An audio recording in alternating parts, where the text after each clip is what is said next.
for joining. We're going to do a little sound healing today. We're going to focus on some breathing because these are the things that can actually help you along in life every day, in situations that you might find stressful, to alleviate pain, to promote relaxation, to promote healing in the body.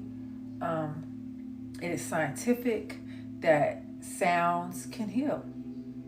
Just like when you listen to music, you could listen to a song and it could regulate your emotions. It could make you feel sad, it could make you feel happy, it could make you mad, it could make you think you a gangster like I thought I was when I was a teenager listening to NWA. They was wrong for that. But anyway, we're going to do a little sound healing and breathing, okay? Comedic yoga. Okay, we're going to begin with sitting up straight, relaxing your shoulders, closing your eyes, scanning the body for any pain, any discomfort, any dis-ease.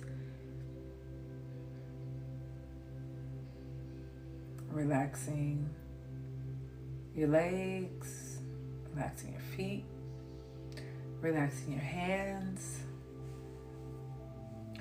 relaxing your jaws, relaxing your eyes. Okay. Gonna begin with breathing in, keeping the mouth closed. Keep your tongue connected to the roof of your mouth. It's called tongue connection. That's part of comedic yoga. What tongue connection does is it connects the two energies that flow in your body. Like yin and yang, like positive and negative. Well, it connects, tongue connection connects those energies and it protects you from outside energy. So even throughout the day, keep your tongue connected to the roof of your mouth. If you're not speaking, if you're not eating, it helps you remain in a state of mindfulness. So let's keep your tongue connected. We're going to do nostril only breathing. Breathe in. Expanding the abdomen. Pause. Open your mouth and breathe out.